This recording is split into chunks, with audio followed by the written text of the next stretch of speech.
फाल्के जी ने हमेशा बहुत ही अलग किस्म की कहानियाँ बनाई। उनकी क्रिएटिव सेंसिबिलिटीज़ जो हैं वो बहुत ही ऊंचे दर्जे की है, मैं ऐसा मानता हूँ। नाक इधर पकड़ने से बजाय वो ऐसे पकड़ते हैं हाथ के सर के पीछे से। लेकिन चाहे वो चीनी कम हो, चाहे वो पा हो, और अब चाहे शमिताब हो, बहुत से लोग ऐसा समझते हैं कि ये जो टाइटल है फ़िल्म का शमिताब, ये हम दोनों धनुष और हमारे नाम से ले करके इसे जोड़ा गया है सेंसेशन करने के लिए, पर ऐसा है नहीं। दरअसल जो कहानी का स्क्रीन प्ले है उसके मुताबिक ये टाइटल बना है, और जब आप फिल्म देखेंगे तो आपको पता चलेगा। You've done it all in 40 years. तो मुझे बताइए कि what keeps you going? ये पैशन जो आपके अंदर अभी भी नज़र आता है, हम आपको देखते हैं, आप एक्टिंग कर रहे हैं, डांसिंग कर रहे हैं, टीवी कर रहे हैं, एड्स कर रहे हैं, प्रमोशन कर रहे हैं, you're still at it and you're still going strong. ये पैशन कहाँ से आता है? अगर मुझे काम मिल रहा है और कुछ लोग मेरे साथ काम करना चाहते हैं तो मैं चाहूँगा कि मैं काम करता रहूँ। कई बार बहुत सारी परिस्थितियाँ होती हैं जिनकी वजह से हम लोग ऐसा सोचते हैं कि हमें काम करते रहना चाहिए। घर पे बैठते हैं तो बड़ा अजीब सा लगता है कि आज काम नहीं है कुछ। आपको ऐसा लगता है कभी जी, इनसिक्योरिटी, बिल्कुल बिल्कुल बिल्कुल।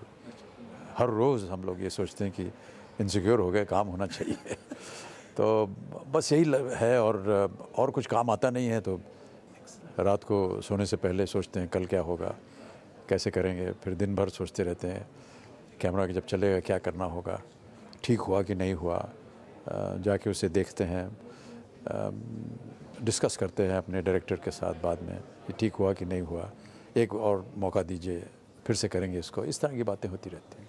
आपकी शोहरत का तो लेवल ही कुछ और है, पर हमने देखा है कि जिन लोगों को शोहरत बहुत सारी मिलती है, बहुत सारी फेम मिलती है, अक्सर उसके साथ बहुत सारी टेम्पटेशंस भी होती हैं। कुछ गलत रास्ते पे लोग निकल जाते हैं, कुछ स्कैंडल्स बन जाते हैं, कुछ स्टोरीज़ लोगों के बारे में सुनने को मिलती है, और अक्सर हम देखते भी ऑन अ रेगुलर बेसिस कि टैबलॉइड्स पेपर्स जो हैं वो कुछ ना कुछ लिख रहे होते हैं, और कोई ना कोई चीज़ लिखी जा रही होती है और छपी जा रही होती है। अपने अरसे के करियर में इतनी फेम देखने के बाद किस तरह आपने अपने आप को उस तरह से कंपोज रखा? मुझे नहीं लगता कि ये कोई ताज्जुब की बात है जब आप किसी मुकाम पे पहुंचते हैं। और मैं ऐसा नहीं समझता हूं कि मैंने कोई मुकाम हासिल कर लिया है।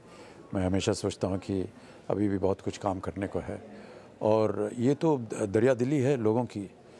उनका प्यार, उनका स्नेह मिलता रहता है और हम लोग उससे खुश रहते हैं। बाकी लोग अपना जीवन जो है, अपनी ज़िंदगी कैसे गुजारते हैं, इसके बारे में मैं नहीं कह सकता हूँ। मुझे लगता है कि मुझे अपनी ज़िंदगी इस तरह गुजारनी चाहिए, और मैं कोशिश करता हूँ। हमसे भी गलतियाँ होती हैं और हमारे जीवन में भी बहुत गलतियाँ हुई हैं, लेकिन वो बार बार ना हो, उनको दोहराया ना जाए या उनसे अलग ही रहें, तो एक सुकून रहता है मन के अंदर, एक तसल्ली रहती है। पिछले कुछ सालों में हमने देखा है कल्चरल एक्सचेंज काफ़ी रहा है इंडिया और पाकिस्तान के बीच में। बहुत सारे आर्टिस्ट हमारे इंडिया जा गए हैं, और इंडिया की ऑब्वियसली फिल्में और म्यूज़िक आज भी उतना ही पॉपुलर है पाकिस्तान में जितना पहले था। लेकिन साथ साथ उसके अंदर हमें ये भी नज़र आता है कि काफ़ी कॉन्फ्लिक्ट भी रहा है ऑन अ पॉलिटिकल लेवल। लेकिन मेरा आपसे सवाल है, क्योंकि आप इतने सीनियर आर्टिस्ट हैं, मेरा सवाल आपसे ये है कि ये जो आर्ट्स और एंटरटेनमेंट है, आपको क्या लगता है कि ये दूरियाँ मिटा सकता है? कोशिश करते रहना चाहिए, मैं ऐसा मानता हूँ। हम दोनों की मुल्कों की ज़बान एक है, पड़ोसी हैं हम लोग, और हमारे यहाँ तो, और आपके यहाँ भी ऐसा माना जाता है कि जो पड़ोसी होता है वो परिवार की तरह होता है।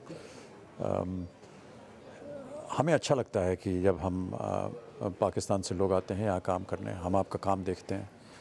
आपके टेलीविज़न के ऊपर जो सीरियल्स हैं वो बहुत ही उम्दा हैं, और अभी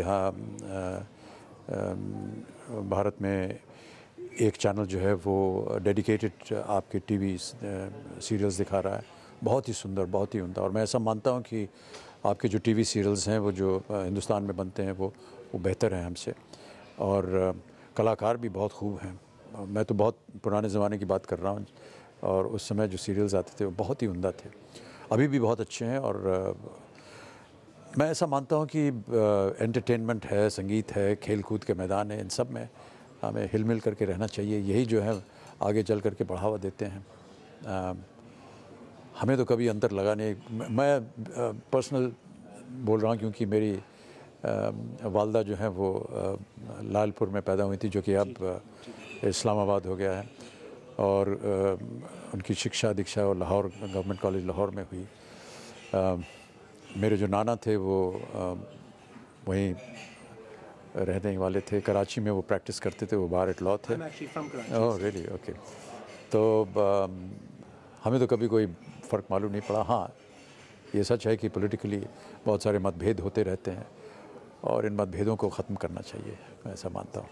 अगर मैं आपको एक दो चीज़ें कहूँ कहने में आपकी आवाज़ में, मैं आपसे एक बात रिपीट करूँ, अगर आप वो मेरे साथ रिपीट करें, मैं ये टेस्ट करना चाहेंगे। तो मेरा इम्तिहान ले रहे हैं आप? इम्तिहान नहीं सर, ये एक थ्योरी है। मैंने समझा था कि मेरे इम्तिहान के दिन अब ख़त्म हो गए हैं। तैयार हैं सर आप? माँ, मैं मैट्रिक के एग्ज़ाम्स में पास हो गया माँ। मैंने मैट्रिक की नहीं भाई साहब, इसलिए मुझे पता। माँ, मैं मैट्रिक के एग्ज़ाम में पास हो गया माँ। रिश्ते में तो हम तुम्हारे बाप लगते हैं। रिश्ते, सर मैं ये कहना नहीं चाहता हूँ क्योंकि बड़ा बदतमीज़ी हो। नहीं नहीं सर, आप कह सकते हैं, मुझे कह सकते हैं, मैं तैयार हूँ सुनने के लिए। अच्छा, मैं वहाँ नहीं कहता हूँ, मैं यहाँ कहीं नीचे कह देता हूँ। भाई साहब, रिश्ते में तो हम आपके बाप लगते हैं, नाम है शाहिन शाह।